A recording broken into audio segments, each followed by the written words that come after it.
Por ejemplo, hacen un censo para niños, más bien para estudiantes y maestros, y no contemplan todos los apoyos para niños y niñas con discapacidad.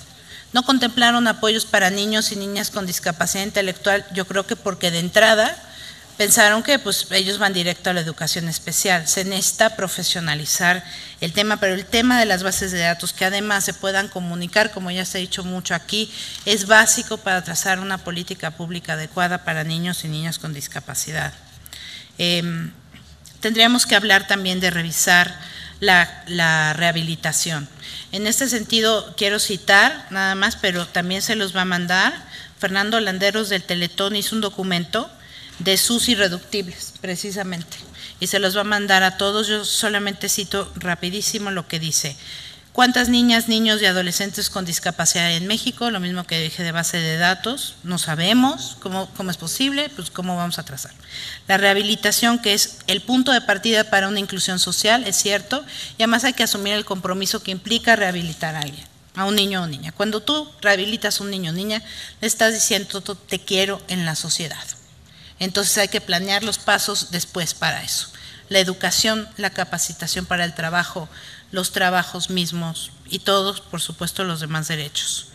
El tercero del Teletón, por supuesto, hacer un esfuerzo en la prevención de futuras discapacidades. Como ya aquí ayer decía, no me acuerdo qué senadora, discúlpeme, senadora, que no cito. Bueno, la educación inclusiva, por supuesto, y la capacitación laboral. Esos son los irreductibles del Teletón, sin embargo, les van a hacer llegar la propuesta. La institucionalización, coincido con Mónica, es un tema de muchísimas preocupaciones, incluso de denuncias internacionales en el tema, particularmente de personas con discapacidad y niños y niñas con discapacidad psicosocial. Es un horror lo que está pasando ahí todos los días, es un horror que hay que erradicar y también documentar. Por supuesto que deben vivir en familia. Hay una parte también muy preocupante que hay que quitar de la ley donde se quede muy claro que, por ejemplo, a las personas con discapacidad que quieran ser familias de adopción no se les discrimine, que no está precisado, que no se separe por causa de discapacidad a los niños de sus padres, que tampoco está especificado. Yo hablaría también de otra cosa que va muy en parejo con la pregunta que después me hizo Mariana, que es la adopción de estas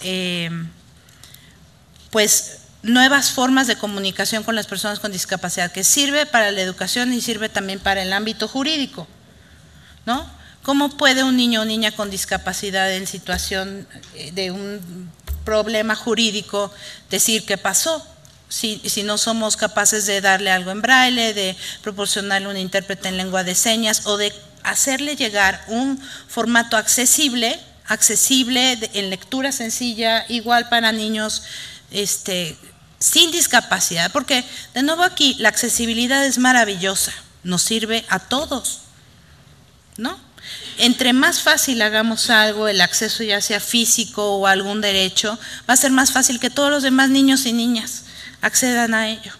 Entonces debemos pensar en la medida de los niños y niñas con discapacidad para que también todos los demás puedan acceder a ello.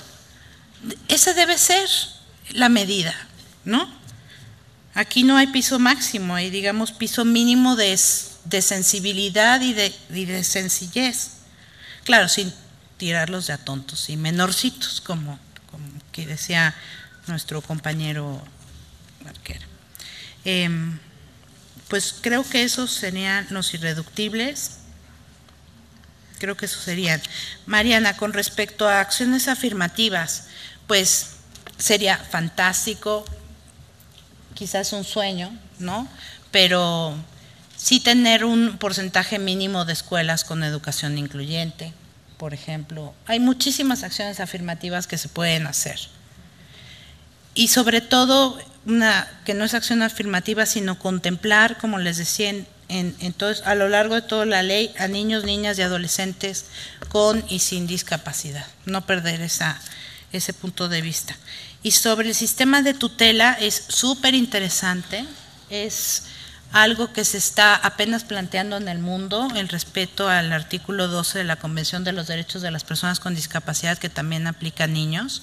Es un debate que se está dando y que ya hay muchas cosas que se están dando en México. Ustedes recuerdan, la convención tenía en un principio una declaración interpretativa, es decir, una reserva, que la sociedad civil logró quitar el sexenio pasado de la convención, precisamente con respecto a la capacidad jurídica. Lo que queremos nosotros es eliminar la interdicción y crear un sistema de apoyos para la toma de decisiones. ¿Qué es lo que se está discutiendo a nivel mundial? ¿Cómo hacerlo?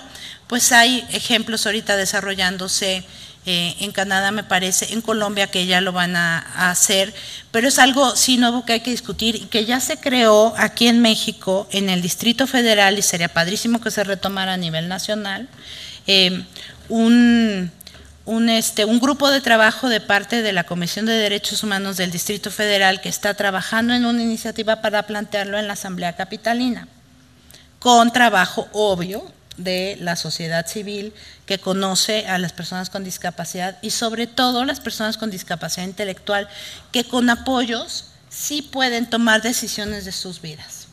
Creo que lo que pasó en la Suprema Corte de Justicia el año pasado con el tema de Ricardo Adair Coronel Robles, este joven con Asperger que se quitó la interdicción, es un paso. Pero si queremos verlo a futuro, yo sé que es un tema polémico, pero tenemos que ir a ello, es debatir que la interdicción es inconstitucional también y que hay que crear un sistema de apoyos para la toma de decisiones. Y con muchísimo gusto te acerco a estas personas que, por ejemplo, CONFE, que está muy metido en el tema, que es una organización que trabaja con personas de la sociedad civil, sobre todo con discapacidad intelectual, y al grupo que está con la CNDH, más bien, la CNDH no hace nada, la CDHDF, ¿no? que están trabajando en esto. Muchas gracias, Katia. Estoy seguro que el senador Romero Hicks y los integrantes de la Comisión de Educación retomarán esas propuestas en torno a la Ley de Educación, que se obliga a adecuarse tras la reforma constitucional e incluso de otras reformas, telecomunicaciones y radiodifusión, por ejemplo, que obliga también a incorporar otro tipo de prácticas dentro de nuestro sistema educativo.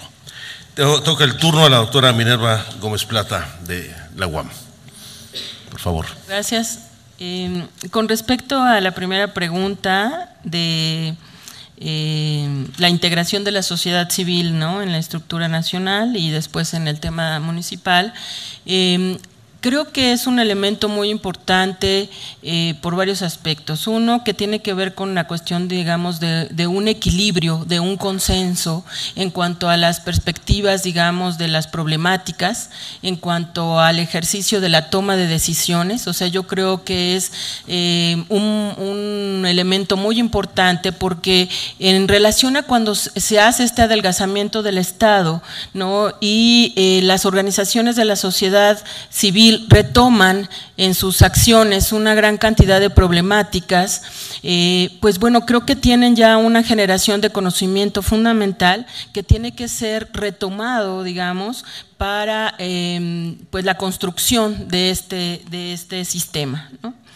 Y bueno, creo que también en la parte municipal es fundamental porque tenemos un país pues muy diverso, muy complejo, y las realidades de los distintos municipios pues tienen que estar presentes y también van trabajando, digamos, de acuerdo a las problemáticas que van presentándose en sus territorios, en sus municipios. Entonces me parece que la integración de la sociedad civil es un elemento presente ya en muchos sistemas, digamos, a nivel mundial, y que creo que ahí tenemos que ensayar y ejercitar, digamos, este diálogo y este intercambio y estos conocimientos y estos aprendizajes, ¿no?, de los distintos sectores de la sociedad. Con respecto a los irreductibles, Bueno, creo que es muy importante construir marcos conceptuales y referenciales que estén retomando los distintos tratados internacionales. Coincido con Mónica que faltan en este listado que está en la ley, retomar muchos de estos tratados. También me parece que es muy importante señalar el tema de la garantía de los derechos y no centrar el tema de la protección en el control de los sujetos. Entonces ahí tenemos que dar un giro muy importante. Otro es el tema de la defensoría, ¿no? Creo que es muy importante que los niños puedan contar con una instancia además autónoma que pueda acompañarlos, ¿no? y solucionar sus conflictos, ¿no? O con la familia o con la comunidad o con el Estado. El tema de los censos, ¿no? El poder ubicar a nivel de diagnóstico cuáles son las situaciones de las distintas problemáticas de la infancia. Creo que eso es emergente, porque si no, no se pueden tomar decisiones, ¿no? Entonces, el tema, digamos, de los censos, de la estadística y de la concepción situacional, digamos, de todas las entidades del país, creo que es fundamental. Otro es el tema de la participación infantil, ¿no? Generar procesos de expresión y también que México pues sigamos ensayando, digamos, el que la voz de los niños puede ser un elemento fundamental de la decisión para muchas de las políticas que se construyan. O sea, los niños, si realmente se consideran como sujetos de derechos, también pueden tomar decisiones, ¿no? Y pueden participar en aquello, digamos, que los concierne. Y bueno, quizá por deformación profesional y viniendo del ámbito de la educación superior, creo que también es muy importante retomar el tema de la formación, ¿no? El tema, digamos, de cómo construir una cultura de derechos dentro de, digamos, de la ciudadanía, de la población en general. O sea, necesitamos que las personas pierdan como estos estereotipos o imaginarios o mitos sobre el hecho de que los niños tengan derechos, ¿no? Entonces, creo que es importante construir una cultura de respeto entre adultos y niños. El tema de la diversidad familiar, por supuesto el tema que bueno ha sido como uno de los temas para mí de mayor interés, que es el tema de los cuidados alternativos, no poder erradicar en nuestro país estas concepciones de institucionalización de los niños cuando se encuentran en situaciones de vulneración. Eso es creo que algo que daría un giro muy importante en nuestro país, ¿no? Y me sumo, digamos, a lo que han señalado mis compañeros, ¿no? El tema del presupuesto y el tema del esclarecimiento de las competencias, es decir, cómo articular las acciones de los distintos sectores. Me falta de cómo debe considerarse los perfiles de las familias de acogimiento y el tema de la preadopción. Híjole, creo que ese es un tema bastante álgido en nuestro país, porque bueno, también tenemos, así como en el tema de los albergues, las casas hogar, el ABC y todo eso, el tema de adopción también es un tema que tenemos que debatir. Y creo que también ya se han hecho experiencias en muchos otros países para poder invitar a familias a que puedan sumarse a una labor, digamos, de cuidados y de atención de los niños, que no nada más son estos niños estándar que decía Karina, sino también de familias que pueden adoptar niños con discapacidad. Entonces creo que tenemos que retomar esas experiencias, tenemos que construir en México estos parámetros primero para sensibilizar a las familias de que todos podemos participar, digamos, en garantizar los derechos de muchos niños, porque el tema, digamos, de los niños, pues es un tema que nos concierne a todos como país. Entonces, creo que ahí hay un tema importante. Me acordé mucho de alguna vez platicando con Mónica el tema del perfil de las competencias de las familias. Yo creo que es algo a lo que tenemos que ponerle mucha atención para no caer en temas de discriminación, ¿no? Por ejemplo, con el DIF del Distrito Federal ya se han dado temas de adopción en parejas homosexuales, ¿no? Que es un tema que también hay que colocar, ¿no? Que está en relación con el tema de la diversidad familiar y como también el tema de las preadopciones o las adopciones o las familias que pueden ser sustitutas o que pueden ser de acogimiento preadoptivo, por ejemplo, pues requerimos también ahí formar, sensibilizar, dialogar, digamos, con esta perspectiva o este imaginario de que adoptar pues solamente es adoptar a un niño, ¿no?, pequeñito, un lactante, y bueno, creo que tenemos que generar muchos procesos de difusión y de sensibilización para construir redes comunitarias y sociales que permitan concretar estas propuestas, digamos, de las familias de acogimiento, de las familias sustitutas, ¿no? Y entonces en algún congreso, por ejemplo, en Guanajuato, uno oye las experiencias de personas que están trabajando tanto desde el sector público como desde la sociedad civil, diciendo yo me anoté a ser una familia sustituta, una familia de acogimiento. Entonces creo que tenemos que promover esas posibilidades, pues también para abrir nuevos rumbos en la atención y en la restitución de los derechos de muchos niños, niñas y adolescentes, ¿no? Pues eso.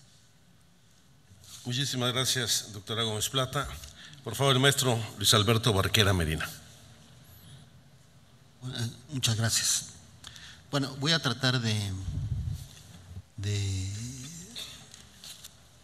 hacer una reflexión en la que recorra las inquietudes de la senadora de la Peña y otros comentarios que ha habido en este último rato. A ver, yo creo en la importancia del enfoque de derechos porque es el único método que conocemos para acercar las soluciones a los problemas. O sea, no veo otra manera mejor que entender que hay obligados, que son las autoridades, hay titulares de derechos, que en este caso son los niños, y que tenemos que arreglar las cosas para que esos problemas se solucionen. No creo que eso es, digamos, en un esquema sencillo, la mejor manera de decirlo. Entonces, si no nos preocupamos porque ese enfoque tenga operatividad en nuestras leyes y tenga trascendencia en los gobiernos locales y municipales, pues es muy difícil que superemos una larga cultura que tenemos de pensar que enunciar las cosas ya es solucionarlas. No solo, incluso no en una cultura solo de la simulación, sino tenemos una tendencia a invocar mágicamente las soluciones sin indicadores, sin evaluación, sin propuestas concretas, operativas, presupuestadas, y pensamos que si decimos las cosas o que si escribimos un programa, con eso ya cumplimos con el Comité del Niño de las Naciones Unidas. O sea, hay programas para todo. En México tenemos programas, ese no es el problema es que a lo mejor tienen un 0 pesos, a lo mejor es porque no tienen ni siquiera enfoque de cómo hacer las cosas, y ahí donde sufre el DIF es cuando lo tiene que operar. O sea, al primero que le conviene que hagamos las cosas de otra manera es al DIF, pero no lo quiere entender, no sé por qué. O sea, creo que hay otras razones que no son los intereses superiores del niño. Por eso digo que primero, si no consideramos que el niño es sujeto de derechos, y segundo, que el interés superior al final lo que quiere decir es que encontremos las soluciones superiores a los problemas, pues estaremos acarreando agua en cubetas con agujeros. ¿Por qué? Siguiendo con esta reflexión de la manera que tenemos de hacer las cosas, pues estamos llenos de consejos que no sirven para nada. Nos fascina hacer consejos, si es posible con secretarios, donde manden después a sus segundos o terceros o cuartos de nivel y no ocurra nada. Las leyes están, por ejemplo, una de las que yo retomaría como ejemplares en términos de que si han servido de algo es, por ejemplo, la Ley General de Desarrollo Social. Incluso esa, nadie se junta. ¿Por qué? Porque las juntas no juntan. Porque lo que juntan son los problemas y sentarse a solucionar problemas. Ahora, si vamos al terreno municipal, yo soy convencido. ¿Por qué? Porque lo he hablado con presidentes municipales, con operadores del DIF, que necesitamos poner las radiografías enfrente para de ahí partir. Nosotros en la organización de la que soy presidente, que es Odisea C en Zacatecas, tenemos un semáforo municipal de todos los municipios del país, con 27 indicadores con información oficial, donde está claramente dicho cómo está la situación de los niños en cada lugar.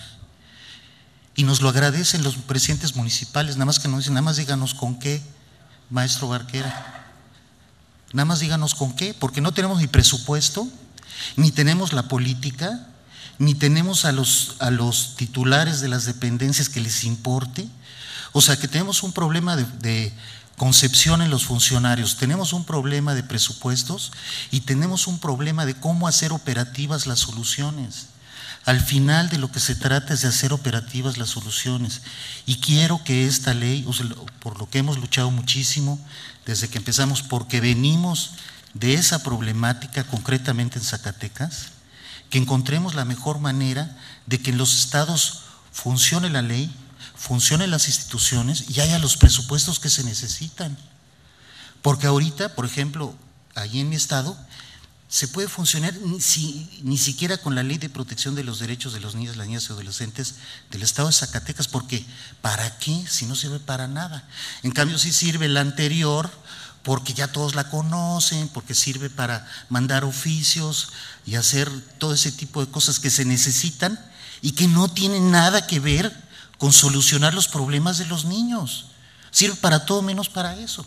Entonces, sí, y las niñas, por supuesto, sí. Entonces, eso es lo que trato de decir. Si queremos llegar a las soluciones, primero, ya hablando de los irreductibles, ya no quiero repetir algunos de los que ya se dijeron, pero yo pondría 3 o 4 fundamentales. La primera, que es definir claramente las competencias y los espacios de concurrencia. Eso no lo tenemos en la ley, en esta iniciativa de ley preferente. Creo que no hay manera de demostrar que eso existe en esta ley, a menos de que, no sé, o sea, a lo mejor hay una hoja que se perdió, algo pasó, pero no está ahí. Segundo, tenemos que tener la condición que la ley nos ayude a que se defina una política de infancia que tiene que obedecer a estos ámbitos de competencias y espacios de concurrencia. Segundo, creo que tenemos que tener una autoridad en materia de infancia que no debe de estar en el DIF, tiene que estar en otro espacio, donde el DIF también participe, por supuesto, pero tiene que estar en otro lugar, porque de otra manera, ¿cómo le hacemos? Seguiremos reproduciendo los mismos problemas que tenemos hoy. Y al primero que le conviene es al DIF, al primero que le conviene. Si quiere cumplir con su misión, con lo que debe de hacer, es al primero que le conviene. Y esta autoridad tiene que tener la capacidad, que la ley le dé la fuerza para coordinar el sistema y para articular a las otras dependencias, para articular la salud, para a la educación, a la justicia, para hacer posible eso. Porque de otra manera no va a haber sistema. Va a haber el jinete sin cabeza de la política de infancia que sigue vagando desde hace 25 años por todo México. Ahora, el tercer elemento, asegurarnos que en la ley se destinen presupuestos en cada secretaría para ser operados por ese consejo. En eso sí entiendo que no debe ser un gasto burocrático, sino que tienen que ser de las partidas de las propias secretarías que tienen que ver con los niños. El cuarto, creo que tiene que haber una defensoría también independiente, porque de otra manera seguimos jugando a la comidita de la Procuraduría de la Defensa del Menor y la Familia.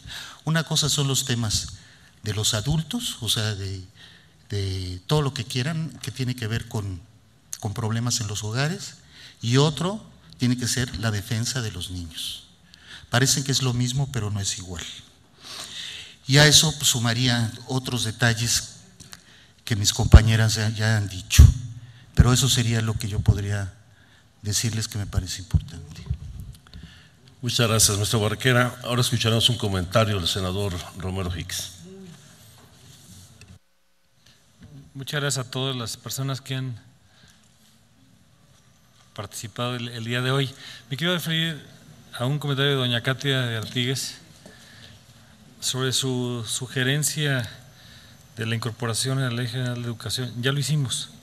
De hecho, el senador Encinas, que preside la Comisión Segunda y nosotros la Educación, ya se dictaminó, falta que llegue al Pleno del Senado para que se haga pronto, y le vamos a invitar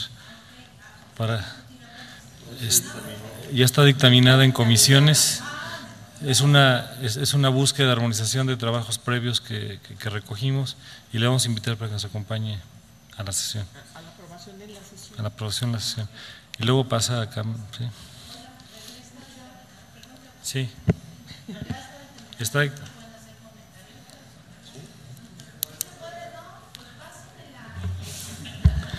Bueno, por supuesto que se pueden hacer comentarios adicionales porque el dictamen se debate en el Pleno. Ahí no tenemos ningún problema. Un adendum que aquí luego ya sabe. No, nosotros hacemos bien las cosas. Y están aquí varios miembros de la Comisión de Educación. Está el senador Morón, el senador de Médicis, la senadora Hilda Flores, entre otros. Entonces, cuando escuchamos podemos aprender, entonces con mucho gusto vamos a escuchar. Bien, pues yo a nombre de las Comisiones Unidas quiero agradecer a nuestras participantes, al maestro Barquera, sus aportaciones. Sin lugar a dudas van a ser tomadas en cuenta. Yo creo que esto hay que subrayarlo. Estoy convencido de que existe la voluntad no solamente en las mesas directivas, sino en los integrantes de las Comisiones Unidas, para ir a un análisis de fondo y aprovechar esta oportunidad para tener una buena ley. Espero que esa misma voluntad se refleje en el Ejecutivo Federal, donde ha habido una respuesta positiva hasta ahora. No está aquí presente, por supuesto, el Consejo Jurídico, pero tampoco está ausente, porque ya saben cómo se mueven las cosas aquí. Así es que por eso lo decimos con toda confianza y claridad, porque estoy convencido que puede ser una buena ley. No podemos dictaminar, también quiero señalarlo por la parte del proceso legislativo, no podemos dictaminar otras iniciativas que se hayan presentado anteriormente o se vayan a presentar de manera conjunta, porque la iniciativa preferente se dictamina por sí misma. Eso lo discutimos al momento de definir el proceso de dictamen de esta ley. Pero sí vamos a tomarlas en cuenta todas y cada una. No solamente formarán parte de la exposición de motivos, sino de las reformas que pueda contener esta ley de carácter general. Partiendo de la convicción de que nadie va a pelearse ni la paternidad ni la maternidad de la ley. Claro. Porque lo que queremos es que salga una buena ley que sea implementable, que se pueda ejecutar y que tenga recursos suficientes para cumplir con sus funciones. Yo creo que en el largo del día de hoy pues se han ido acortando mucho los temas, desde el enfoque de derechos humanos, en donde se defender el interés superior de la niñez en un régimen de garantía de derechos, no de protección de sujetos, el asunto vinculado con el diseño institucional, cuál sería el mecanismo más adecuado para que no solamente las dependencias del gobierno federal se coordinen, sino también tener claros las concurrencias y competencias locales y municipales. Temas muy puntuales sobre grupos vulnerables dentro de las niñas, los niños y los jóvenes, que son temas centrales: discapacidad, indígenas, migrantes. Se ha hecho una enumeración muy exhaustiva a lo largo de las ponencias del día de hoy. La importancia de armonizar la legislación con los tratados internacionales. Miren, yo les voy poniendo palomitas en las propuestas que hace cada quien, y ha sido de los temas más recurrentes, y quizá el que más es el presupuesto. Efectivamente es un tema porque se debe contar con los recursos suficientes para que se haga efectiva no la ley, sino los derechos de que son sujetos las niñas, los niños y los adolescentes. Y también porque no puede ser un pretexto la falta de presupuesto para que no se establezca una ley garantista en lugar de una ley asistencialista o paternalista. Yo creo que en esto nos vamos a ir poniendo de acuerdo, con algo de premura por los tiempos, pero yo creo que las aportaciones que hemos escuchado a lo largo del día, desde la representante de UNESCO que nos ha acompañado permanentemente, está aquí presente, el representante de la Oficina de la Alta Comisionada de Naciones Unidas, especialistas, académicos que estuvieron en otras sesiones han sido muy importantes, y a ustedes les agradecemos sinceramente su participación, y continuamos mañana por la tarde, porque durante la mañana tendremos sesión ordinaria con la comparecencia del secretario de Hacienda. Muchas gracias y muy buenas noches. Bueno, de esta manera estamos llegando al final de esta larga jornada con las audiencias públicas y que tienen que ver con esa iniciativa preferente que busca precisamente la protección de niñas, niños y adolescentes, una iniciativa preferente que enviara el Ejecutivo Federal el pasado 1 de septiembre y que, como bien lo señalaba el senador Encinas, hay tiempos muy acotados que marca la Constitución para que sea atendida esta ley. Son 30 días exactamente los que tiene el Senado de la República para que, bueno, pues si no continúe su turno en la Cámara de Diputados, y son iniciativas que se tienen que atender de manera inmediata. Estas audiencias públicas que fueron aprobadas por unanimidad, bueno, pues tienen esta intención, el poder escuchar voces especialistas, voces expertas en la materia para poder enriquecer esta iniciativa que enviara el Ejecutivo Federal. En muy temprana hora se escuchó toda la parte internacional del cómo, bueno, pues las diversas organizaciones internacionales tienen este concepto sobre los derechos de los niños, de las niñas, de los adolescentes, cómo pueden enriquecer a través de la experiencia que han tenido en otros países, precisamente el tema en México. Posteriormente tuvimos oportunidad de escuchar a las organizaciones civiles y hace unos instantes, bueno, pues escuchamos esta parte académica donde, bueno, pues evidentemente queda sentada la expertise, este trabajo y esta capacidad y experiencia que tienen todos los ponentes para poder enriquecer este tema. Este será un trabajo que continuará todavía el día de mañana por la tarde, ya lo mencionaba el senador Encinas, se prevé que se trabaje de las 5 a las 7 de la tarde para que las comisiones dictaminadoras puedan empezar a tomar las decisiones en el proceso legislativo. Por mi parte ha sido todo, no me resta más que como siempre agradecerle muchísimo el placer de su atención, invitarlo para que siga al pendiente de la señal del canal del Congreso, el canal de la Unión.